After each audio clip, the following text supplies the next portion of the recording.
Okay. Hi, everyone. My name is Aisha Dixon. I'm the director of the Emeriti Retirees Relations Center, and we're so glad to bring you this presentation.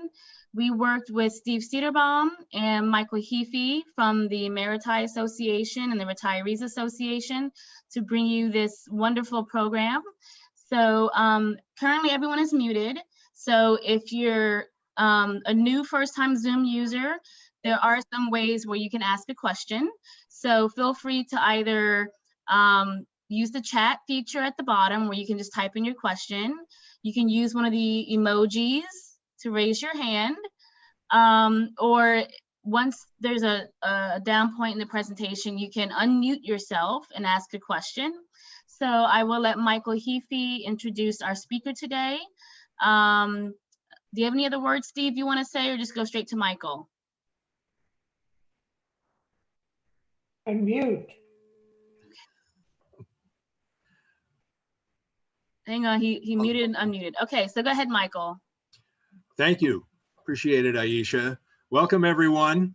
I'm Michael Heafy with the Retirees Association, and it's my great pleasure to introduce our speaker today, Ms. Nurit Katz, who is a singular person on campus. I mean, she has the task of being the first ever sustainability officer for campus, working with facilities department. She is also in working with emergency management on the campus COVID response, and she has an awesome set of responsibilities. She is a double Bruin with a master's in business administration from Anderson and a public policy from the Luskin School. So please welcome Nurit Katz for a sustainability tour of our laboratory on campus. Take it away, Nurit. Hope you're not muted. Can you hear me? Yes. Okay. So thank you very much, Michael. It's lovely to be here, and it's also nice to have some familiar faces. I see Ann Potler is on the call. I miss working with you, and really nice to see you here. And I've known Michael Heafy since my student days when I was at Anderson. So nice to have some friendly faces, and thank you so much for hosting me. I figured since this is a strange time during the pandemic and most folks are not able to come to campus, that I would kind of do my talk as a virtual tour of sustainability at UCLA. As Michael mentioned, I'm the Chief Sustainability Officer, and then I wear some other hats at UCLA, including one in facilities. And also I teach, we have a sustainability certificate program in UCLA Extension. If anyone ever wants to learn more, there's all kinds of interesting electives, and I teach the core introduction class, which is Principles of Sustainability. So I'm curious, I don't know, there's probably not an easy way to poll everybody. I should have asked before everyone was muted, but does everyone have some familiarity with sustainability, or should I start with defining it? Maybe raise your hand if you know what sustainability is and don't need an explanation. Good, and you can raise your physical hand, that's good. That's easier than the raise hand feature. Okay, so I see quite a few people have heard of it, so I'll just keep that real brief. So yeah, sustainability is essentially thinking about how we manage our resources on the planet. And it's really about our kids, our grandkids, and the future generations, and how do we make sure that we manage things now in such a way that future generations can also have a good life. So what does that mean for a university campus? Well, in thinking about that, I like to sort of start at the beginning, or the beginning for me, which is my grandparents, Barbara and Erwin Linden, actually met at UCLA when the campus looked something like this. So I'm sure many of you have seen the campus in various stages of growth, and if you've taken a campus tour, a formal tour, you've been told about, or you may remember when the campus had sort of an arroyo going through. I think it was filled in the 50s. So my grandparents were interviewed for an article in UCLA magazine called Bruins in Love. And my grandpa said that he and my grandma used to neck under that bridge. So I always joke that I owe my life to UCLA as a result, because I wouldn't have been here if they weren't kissing under that bridge and if they hadn't met on campus. But looking at this older photo of campus when there was really just a few core buildings, you can also see how the city of LA was really kind of just developing as well, and Westwood was almost rural at that time. And so in the short number of decades since my grandparents were at UCLA, the campus and the city have exploded in growth from this to this. So it's really just an astounding rate of growth. You can see now UCLA is sort of the brick buildings down there. You're all, deeply familiar with the campus, and I'm sure recognize many of the buildings. So the UCLA campus is now essentially like a small city on its own. Its daily population, 80,000 people. And we are surrounded now by one of the largest metropolitan areas in the US. I don't know if you know this, but 1 in 33 Americans lives in LA County. So that's how many people we have, which is pretty wild. Another way to think about it is LA County actually has more people than 42 US states. So that'll make you think about the Electoral College, but we won't digress onto that topic. But yes, we have an amazing concentration of people here in Los Angeles.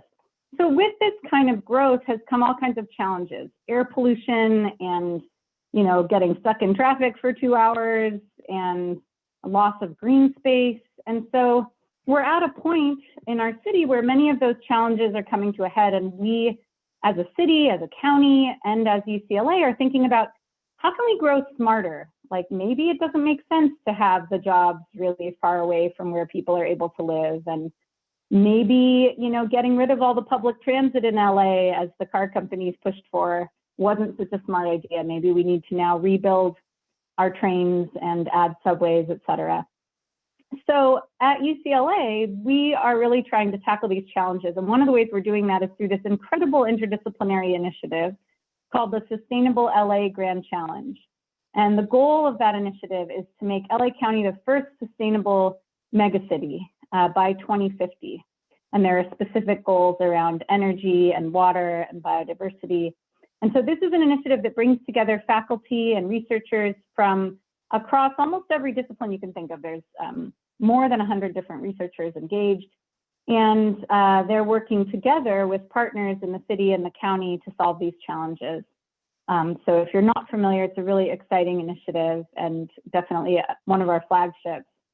And so our campus in the center this year, we really think of as sort of a living laboratory is the term we call it. We look at it as sort of a testing ground for innovative policy and technologies that can contribute towards making a sustainable city. So we can kind of try things out and then set an example for the region. The campus, along with the other UCs, has some pretty aggressive goals across pretty much every area of sustainability you can think of: climate, energy, transportation, purchasing. So I'm just going to kind of give you a little sampling today and a tour that'll include an introduction to some of those goals. Feel free to ask questions in the chat, and I'll try to answer them throughout, and then we can also address them in the Q&A at the end. So to start with, when we think about our impact as a campus, obviously our emissions are a big one. Everyone is familiar with climate change, which is not really a future threat anymore. It is a reality now. We are experiencing a level of wildfires in California that is unlike any prior year. In fact, I don't know if you caught in the news, but one of the fires this year, the August Complex fire, has been upgraded from a mega fire to a giga fire, because it is over 1 million acres, just that fire, which is really astounding. We also have had increased drought and increased heat and decreased snowfall and all sorts of impacts locally. And I'm sure you've heard about many of the impacts worldwide. So one of the ways of addressing climate change and our emissions is through renewable energy. And the UC system is aiming for carbon neutrality in 2025. We're looking to be the first major research university to get there. What you see here is actually our very first solar installation on campus, and it was initiated by students. We had some policy challenges around doing on-site solar. And so the students took it on themselves to fund a solar installation on top of Ackerman, the student union, through a fund called the Green Initiative Fund, which the students created to fund student projects. So these are the students that were part of the core team that made that happen. Now we also have some on-site solar in other areas of campus, and we'll be doing an RFP this year to do a large amount. But one of the current installations is this one pictured here at parking structure 9. So the nice part about a virtual tour is we didn't have to walk up all the steps to get to the top of the parking structure. You can sit in the comfort of your own home. So what's really exciting about this installation is it's actually connected to a microgrid and part of research that is conducted by the School of Engineering. So Professor Rajit Gad on the right here, he directs this center, and they were doing some really interesting research on what's called vehicle-to-grid integration. So they have smart electric vehicle charging stations that are connected to the solar, and then there's batteries down at the bottom to complete the microgrid. And the research was looking at what happens if you allow vehicles, instead of just taking power from the grid, what if they could act as storage and put power back to the grid during peak times? If you did this citywide, you would really have a lot of extra storage. So that's what their experiment was looking at. They had Nissan Leafs that were set up to go both ways, and it was part of a big grant with Caltech and USC and LADWP, I believe. So here, Rajit is giving a tour, a physical tour, to some leaders from the LA Clean Tech Incubator. So this is a perfect example of what I mean by a living laboratory. Here we were able to have research that happens on the physical campus also provide for our operational goals. So, you know, their research was able to provide electric vehicle charging for faculty, staff, and students while also answering these big questions that help move our goals forward. But we won't be able to get to all of our renewable goals right on the physical campus. So now we're going to leave campus and just show you, this is an installation of solar out in the desert that's part of the Los Angeles Department of Water and Power's renewables. And as of January of this year, we were actually able to negotiate a historic renewable rate agreement with DWP that we're now taking 10 megawatts of solar from their offsite solar, which is really very exciting and impactful. And we were able to create a model that now some of the other universities under our municipal utility will be able to use. So that's exciting. DWP's renewable strategy also includes wind. This is their Big Pine wind farm that's also not far from LA. And so a couple of us from UCLA serve as advisors to the city in their 100% renewable strategy. There's a whole advisory council that gives like stakeholder input. So our teams, our researchers work very closely with the city, and we also advise as stakeholders on this.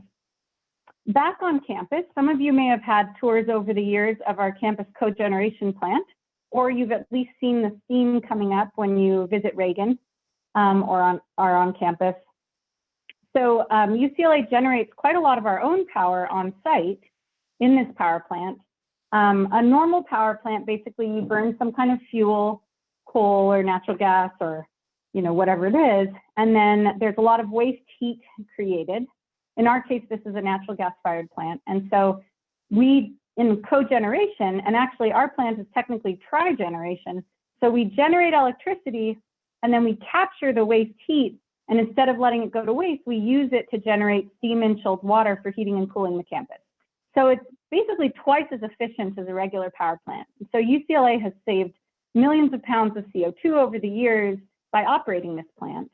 And we're very proud of its history. We actually early on started using landfill gas sort of before it was cool from Mountain Gate Landfill in the Sepulveda Pass. If any of you have driven over Sepulveda and noticed the street called Mountain Gate, there's a landfill up there where we used to take gas from, but it was a diminishing supply. But now, as we try to get to carbon neutrality, although this plant is much more efficient and more clean than many other plants, it is still using natural gas, which is a methane and is a fossil fuel. So in order to get to our goals, we need to transition as much as possible to biogas, which could be landfill gas or any other form of renewable methane. And part of how we're doing that is partnering with other UCs. So this is an image from a UC-developed biogas plant that is going to contribute directed gas for the UC system as we shift towards 2025. But we may not be able to get enough biogas for our plant. And so part of our carbon neutrality strategy is going to include what we call offsets. I don't know if you've heard of offsets before, but it's basically kind of a way of carbon accounting where you do the reductions somewhere else, but you track them carefully and you make sure that they're truly extra or additional is the term. And then that counts towards the footprint of the campus. So we recently had an RFI to look at, are there UC research projects that might be able to generate offsets if they were given funding? And there were 2 UCLA projects that were awarded some seed funding to test this out. One is led by professors Tom Smith and Kevin Njabo, who you see here. They are doing some work in Cameroon through the Congo Basin Institute, and they are doing ebony reforestation work that we think may be able to create some offsets through tree planting. The other project I don't have an image for, but the other one is you may have heard of as well because there's been some really nice newsroom coverage. It's a project through UCLA Engineering that is basically taking CO2 or greenhouse gas emissions and making it into concrete. So they are able to make this low carbon concrete that can really impact the building world. And they're actually finalists in the Carbon X Prize.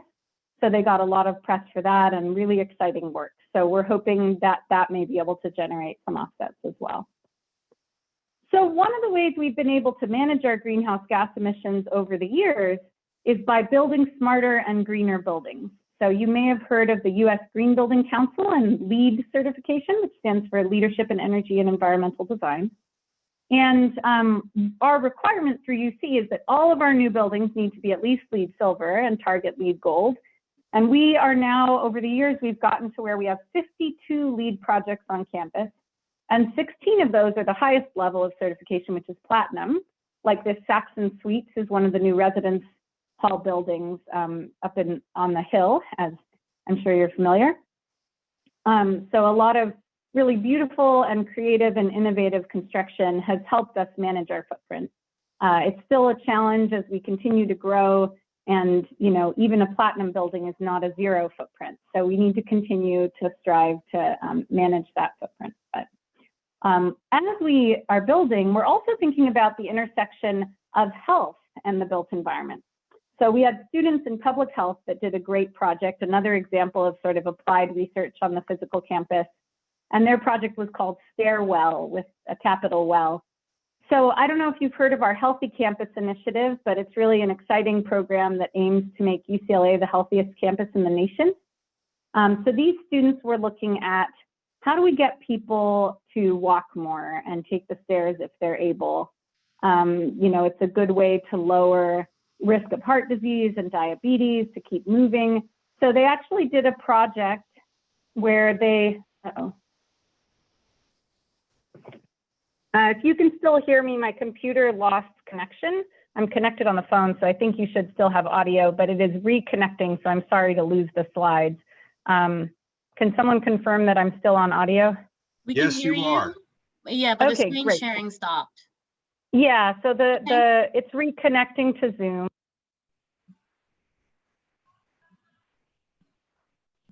Share. Okay. All okay. Good. All right. Is the image back? Sharing is back. Okay, fantastic. So I was telling you about this stairwell project. And so what the students did is there was a stairwell in the School of Public Health, or a CHS complex, that was, fairly neglected. Nobody was really paying attention to these stairs.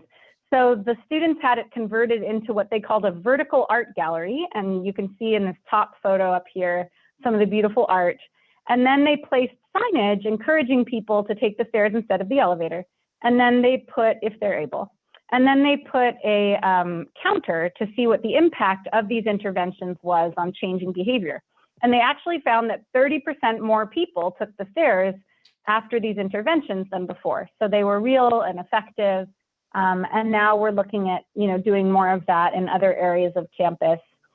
Now, this is an intervention for a building that is old, where stairs were sort of hidden in a corner. In our new construction, we're really working to make stairs more central and visible and well lit.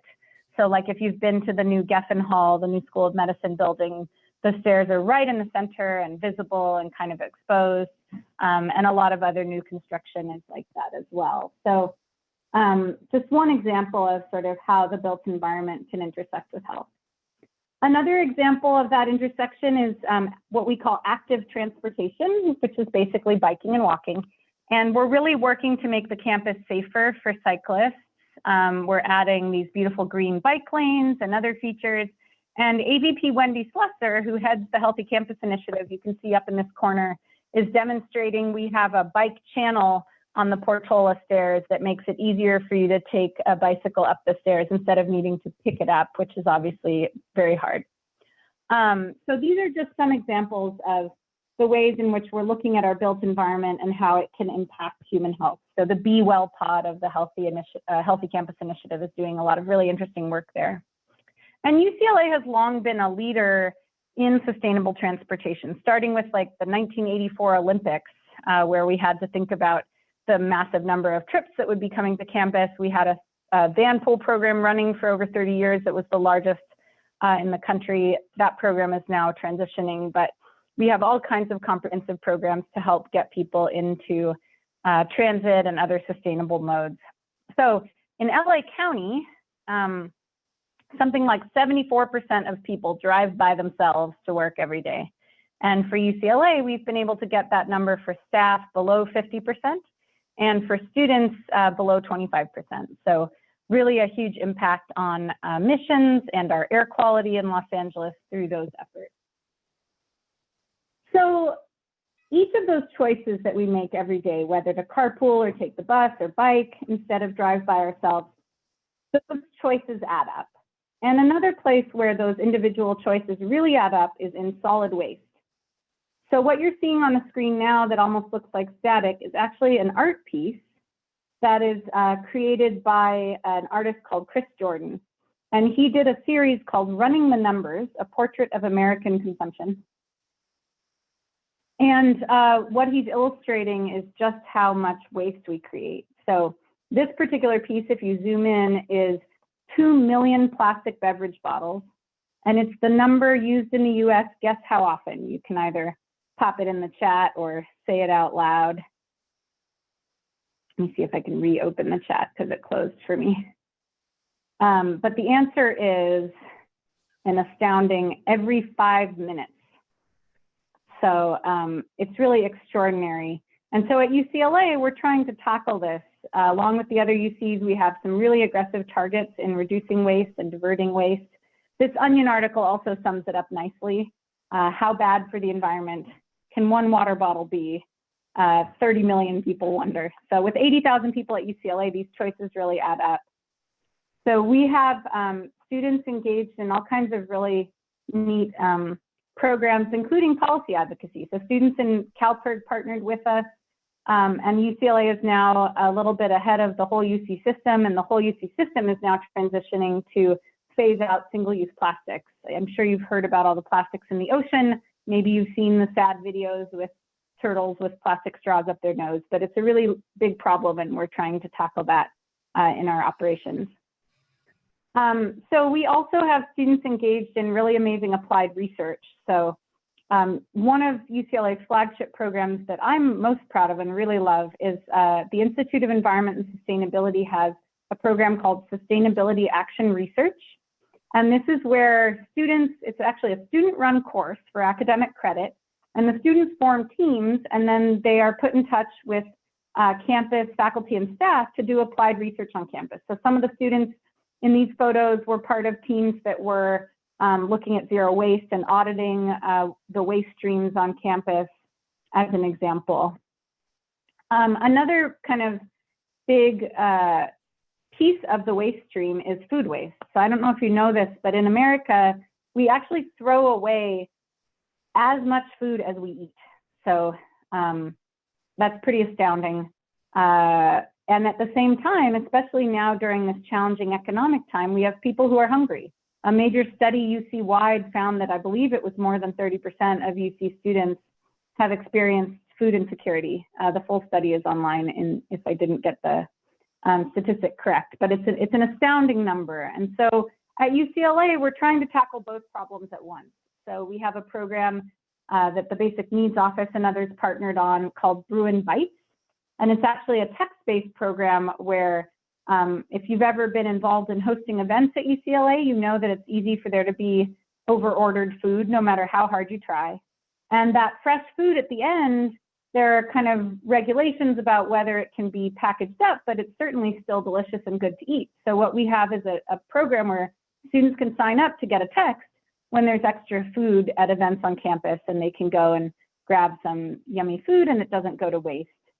In the dining halls, we actually, whatever food waste there is, which we're continuing to try and reduce, we do compost. But the best thing is to get the food to people who are hungry. So we continue to try and work on these food recovery efforts. UCLA is also a partner in the Global Food Initiative, which is a UC-wide initiative announced here by President Napolitano at our student garden. And so we have UCLA researchers collaborating on all kinds of interesting sustainable food research. We now have a new food systems graduate certificate and a lot of really exciting things happening there. And we also now have an expanded community garden, a Jane B. Semmel HCI community garden up at Sunset Recreation. If you haven't been up there in a while, it's in the amphitheater area. They transformed into a 36-bed community garden, closed right now during the COVID period, but once things open up again, I hope you'll visit. It's quite lovely, and we have student groups as well as classes learning how to grow healthy food on campus. And speaking of healthy food, in our dining halls, we have all kinds of creative, plant-forward, nutritious, sustainable food. Our dining hall B plate or Bruin plate is most famous for this. If you haven't had a chance to dine there, you should. It's really fantastic. Of course, also the Platia restaurant, which is now open for patio dining at least and takeout, also features a lot of great local produce and really healthy food. And so Bruin plate, which really features the highest percentage of sustainable food of our dining halls. The recipes were so delicious and popular with our students and others that they actually created a cookbook with the recipes. So if you're looking for a nice UCLA themed gift, you can get this cookbook from the bookstore, and the proceeds go towards addressing food insecurity. And lots of really delicious, simple to make recipes that are pretty fun. Upstairs at Bruin Plate, we actually grow some of the food as locally as you can in these tower gardens. So we grow lettuces and herbs for the dining halls right there at Bruin Plate, which is pretty neat. So we have 50 of these tower gardens. And this is a way to demonstrate urban agriculture. So not everybody has a big backyard where they can have a big garden at home, but if you have a shared patio in an apartment building or a balcony, you can get one of these towers and really grow quite a lot of food. So it's a neat demonstration. And these towers use 95% less water than traditional agriculture. And here in Southern California, water is obviously of major concern. We've had some serious years of drought, especially like 2014 through recently. So water use is really key. So we have a lot of different initiatives to try to address water use on campus. Pictured here is our Director of Energy Services and Building Controls, Louis Rossman, and Professor Yoram Cohen, and they're looking at the cooling towers. So this is now the top of the cogen plant that I showed you. And so this was another applied research project that was done a number of years ago, where Professor Cohen had this really cool smart filtration device. And we were able to have a pilot location for him to test the device at the cogen plant. And that became a proof of concept for what is now a filtration system that saves 18.5 million gallons of water a year. So really a neat project. We also now have a water reclamation program. These are a couple of our engineers looking at a diagram of all the buildings where we are getting water from. So this is a program that was recognized by the LABBC as a Water Efficiency Project of the Year.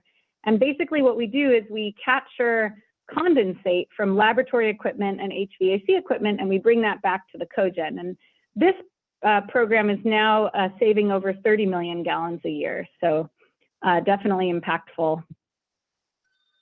We also, again, have students engaged in these projects. So these are students from an action research team or sustainability action research program that I mentioned earlier. And they actually helped design a stormwater capture system for parking structure 9. And they were able to go after funding through TGIF, the Green Initiative Fund, and help with the installation. And so we now have a stormwater system in place that captures rainwater and then uses that for irrigation in the area. So another awesome example of our applied research programs and the ways in which even undergraduate students can have this huge and lasting impact on campus. And our students tell us that these projects are really one of the best experiences they have at UCLA in terms of direct application to their work when they get out in the field. So they really appreciate the program. They're really acting almost like consultants on teams. So it's a very advanced program. Lastly, in terms of water use, obviously a major area of water on campus is in our landscaping. So over the years, we've been, as funding is available, looking for areas of campus where the grass isn't really used. Because a lot of our grass is sort of used in a park-like way by students relaxing and studying. And so we're never going to get rid of all of our grass, but there is a lot of grass that is more ornamental. And so in those areas, we're strategically looking at replacing the grass with drought-tolerant plants. So this is a before and after of between Murphy and Law there. And this is another angle of that same project. And you can see it really creates more beautiful habitat as well. This is an area by Bunch Hall that you may recognize in front of Bunch. And in this area, we actually not only replaced with drought-tolerant landscaping, but we created one of what we're now doing in a number of areas of campus, which is an outdoor study space. So we placed tables with charging, and immediately, everywhere that we've done these on campus, we have students present immediately utilizing these tables for studying. You know, obviously it's a very dense campus, so they really appreciate those opportunities. There's another example in the molecular science building. This was an area of grass that then got transformed again to sort of like a pocket park with a lot of drought tolerant plants. And this one, which is called the Molecular Science Garden, actually features what's called a bioswale, which is a landscape feature that helps filter storm water and get it back into the ground so it doesn't run off into the ocean. So this is what it looks like when it's dry, and then when it fills with rain, it's almost like a little river there. Another really neat example, I don't know if you guys have visited yet, but everyone probably remembers the bomb shelter. I remember going there when I was a student. So that whole area was renovated and is now the Court of Sciences Student Center.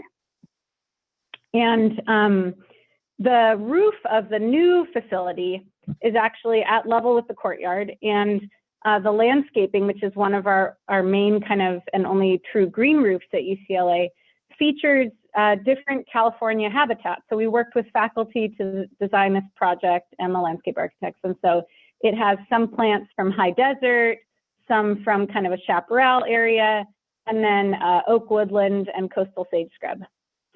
And, you know, they say, if you build it, they will come. Well, if you plant it, they will come. I've found, you know, if you utilize native plants and plants that support our wildlife, you do find that they show up. This is an anecdotal story, not, you know, a scientific study, but I was having lunch at this facility and a red-tailed hawk stopped to hunt in the area. And they are usually found, although they can be in our urban areas, they mostly like to hang out kind of near the Santa Monica Mountains and areas that are more native. So I think it's possible that the more native landscaping there might have attracted the hawk.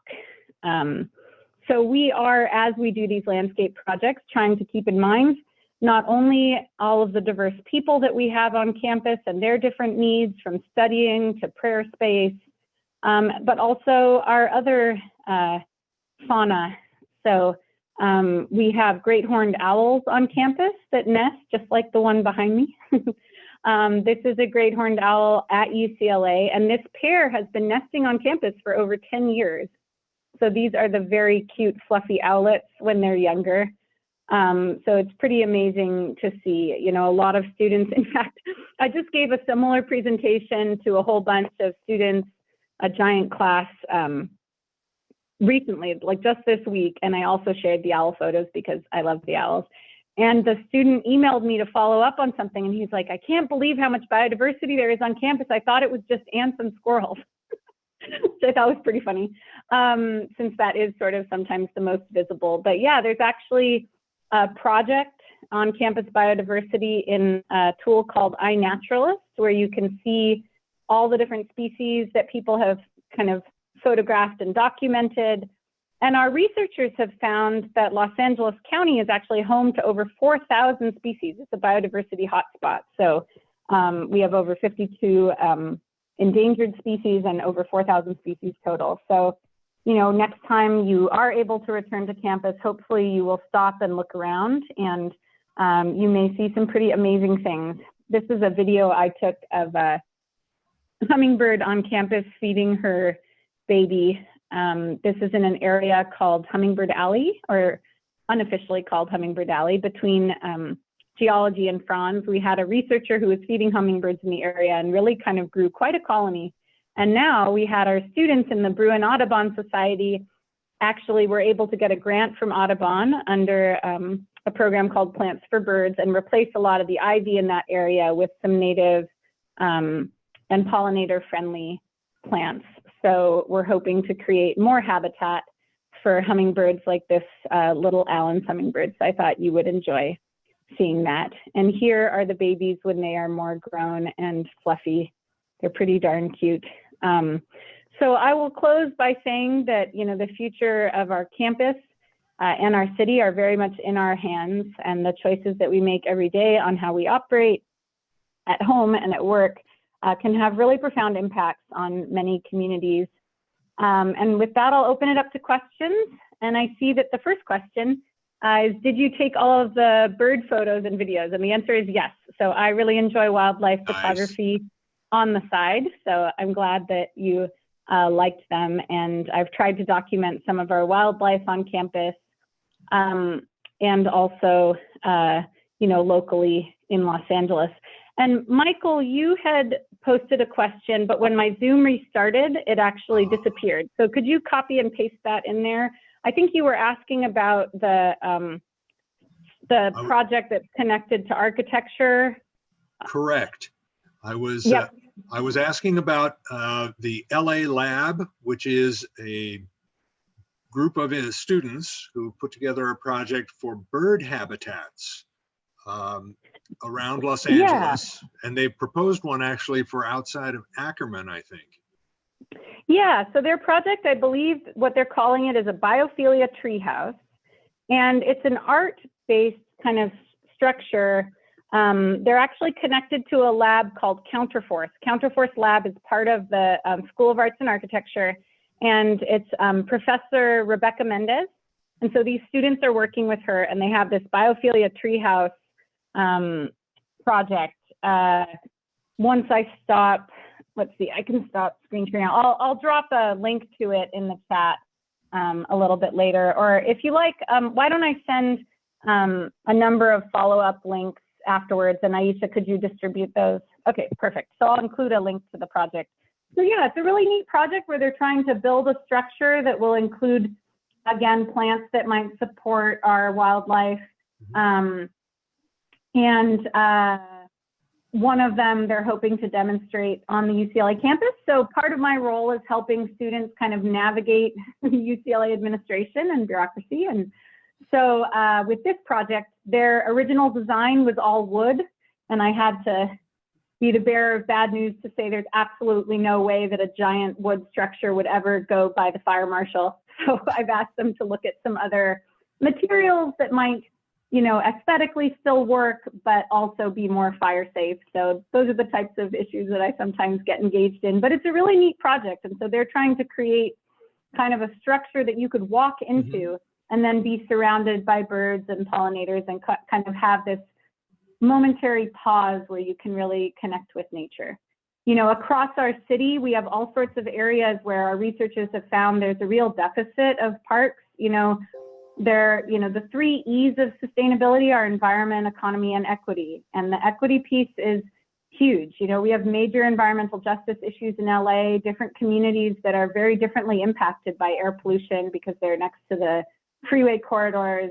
And so similarly, there's a very uneven distribution of open space and of connection with nature. And so what they're hoping to do is, you know, create something that could be then installed in different areas around the city to expand access and to create kind of a respite for people.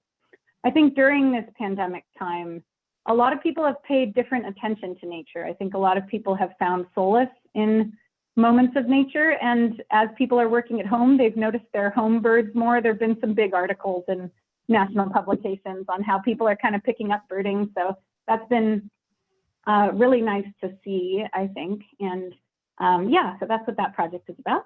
So I'd be happy to take more questions either in the chat or you can raise your hand, as Aisha noted. Just a comment, I have seen a photograph of the balcony outside your office when it was swarming with hummingbirds. Do they still come and visit? I'm trying to increase my population in my backyard, but they're a little cranky with each other. Hummingbirds can be really territorial. So I was able to have such a high population of hummingbirds at my office as sort of a demonstration and also for my own sanity. But the way I was able to do that is by having a massive amount of food. So I actually had 5 48-ounce feeders, which was a lot of work to maintain. So you can get hummingbirds to share a feeder, but it really requires large feeders and a lot of them. And once there's a large enough amount of food, then they'll be comfortable sharing. So, you know, feeding birds can be wonderful. It's really not so much for the birds. That's more for the humans to have kind of a closer look. And so there's some good guides online about how to do that in, you know, ethical ways. With hummingbirds, it's really key that the food be that the feeders be kept very clean. Otherwise it can give the hummingbirds infections. So you have to make fresh food pretty much every day. There's a mixture of sugar and water. Anyway, that's probably more information than you wanted, but that's the story there. So yeah, any other questions? Okay. People are fascinated with your videos in the chat. So people have private messaged me. I'll send out the link, and then the photos are fantastic. But this way, people can look at the recording at their leisure with their family. Yeah, thank you so much. And so if anyone is on, oh. Yeah, there is one more just arrived in the chat. Yeah, thank you. Before I answer that, I'm just going to note that in terms of the bird photos and things, if any of you use Facebook, that is where I share most of my bird photos and videos, and you're welcome to add me there. It's not a very personal page. It's pretty much all bird photos. And I have a lot of UCLA colleagues and fellow staff members and folks there. So is it just your name on Facebook, and I can send it out on the yeah, here, the Facebook link I can add here, and then I'll copy and paste it. Sure, yeah, and I can add it when I send the follow-up link as well. There's also a wonderful video that UCLA Newsroom did about the researcher who used to have all the hummingbird feeders between geology and France. Her name is Melanie Barboni, and unfortunately she left for Arizona State University. But before she left, we did a great video about her called The Hummingbird Whisperer that's just gorgeous. So I'll send you that as well. So the question from Anne is, it seems as if the pandemic has set us back in sustainability. For example, you're not allowed to bring reusable bags. There's a lot of deliveries and takeout stuff.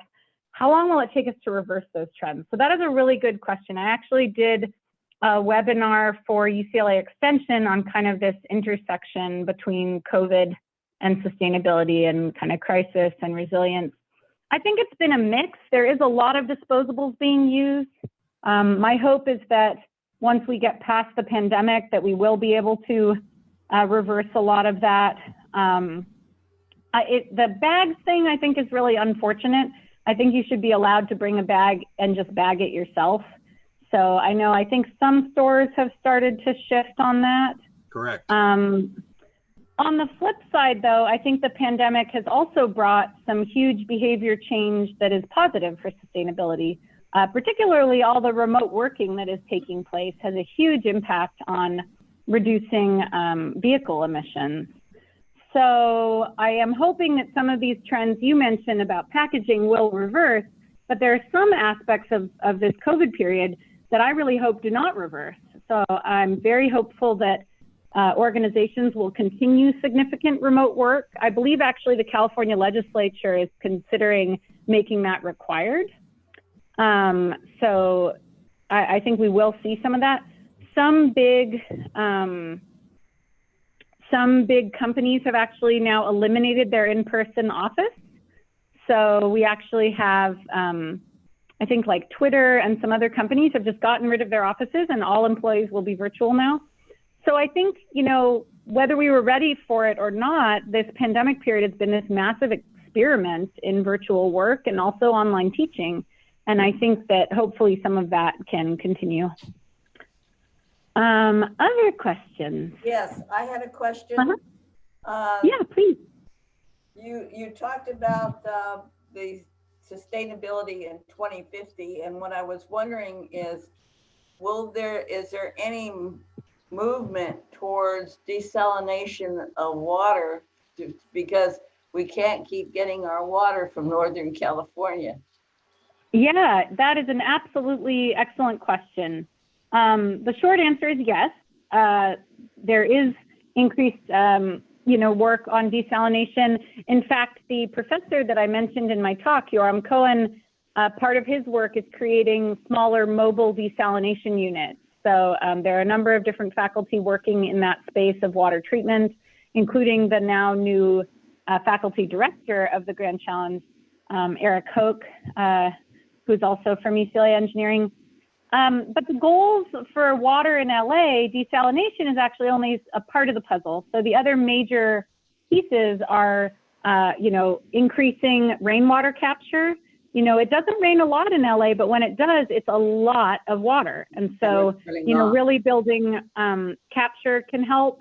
And then water reuse. There's so much water. It's completely insane that in America, 25% of the water we use, I believe, goes to flushing toilets, which is nuts. We're taking drinkable water when some people around the world don't have drinkable water, and we're literally flushing it down the toilet.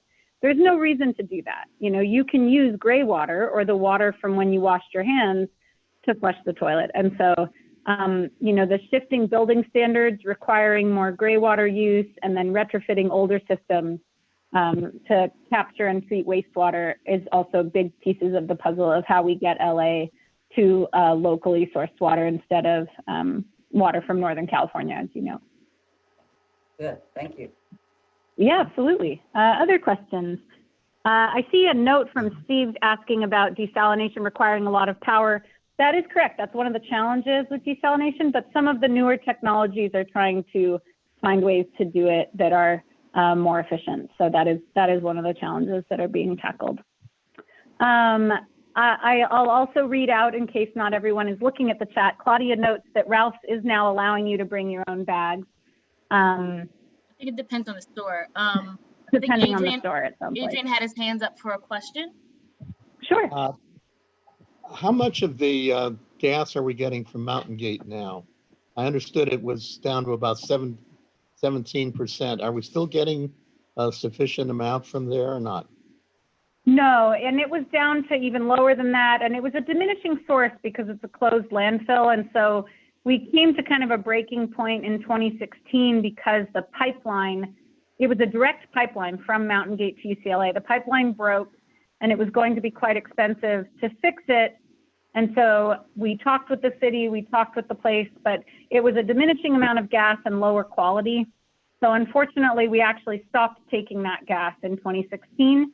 And we're still looking at, is there something else that could be done with that gas on site at Mountain Gate? Right now, it's just being flared by regulation.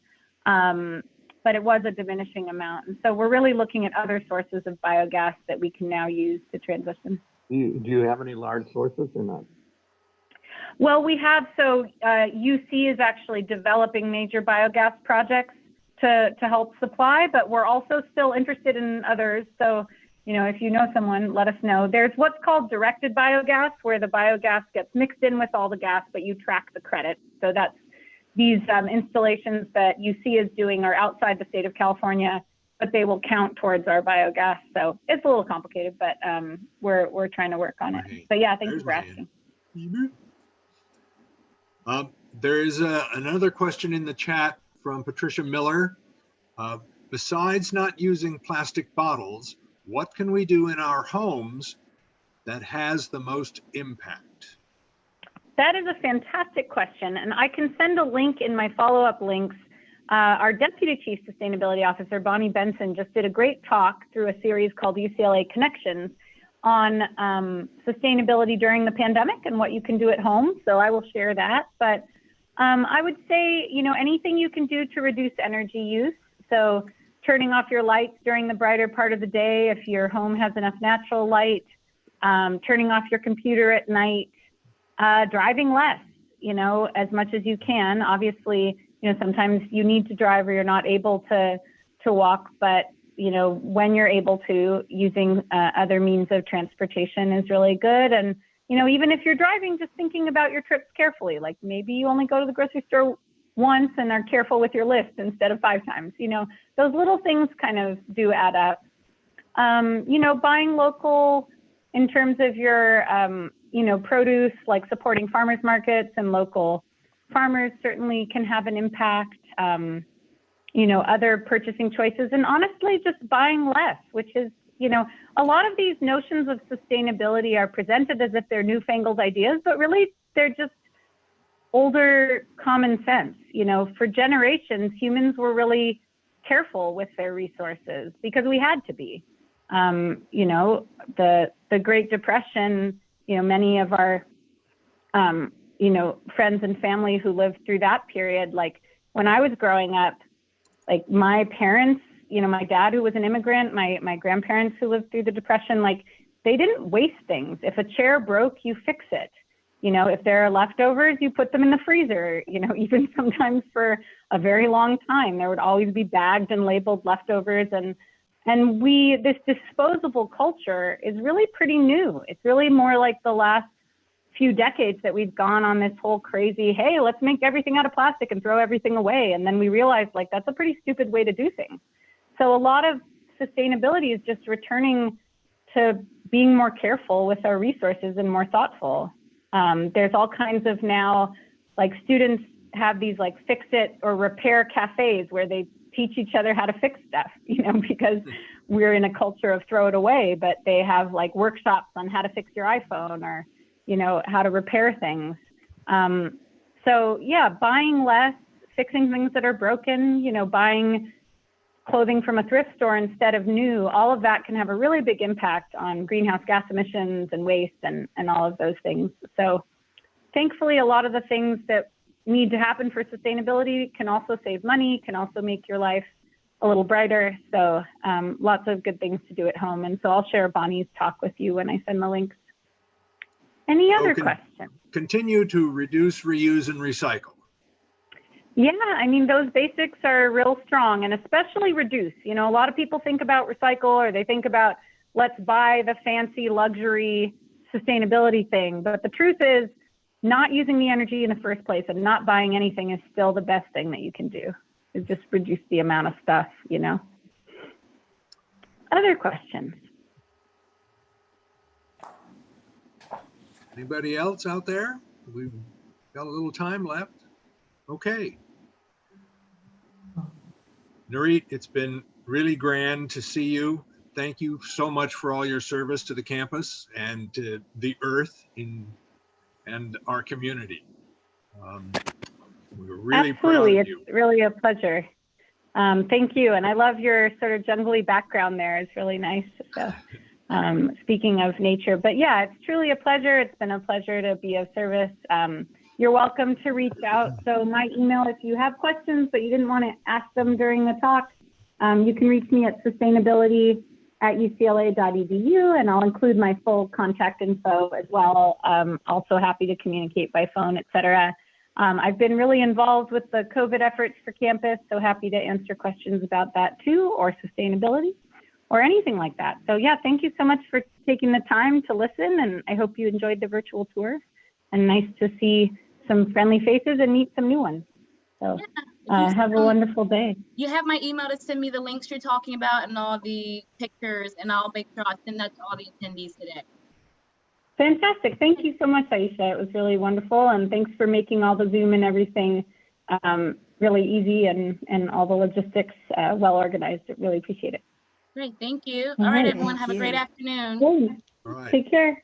Be safe, everyone.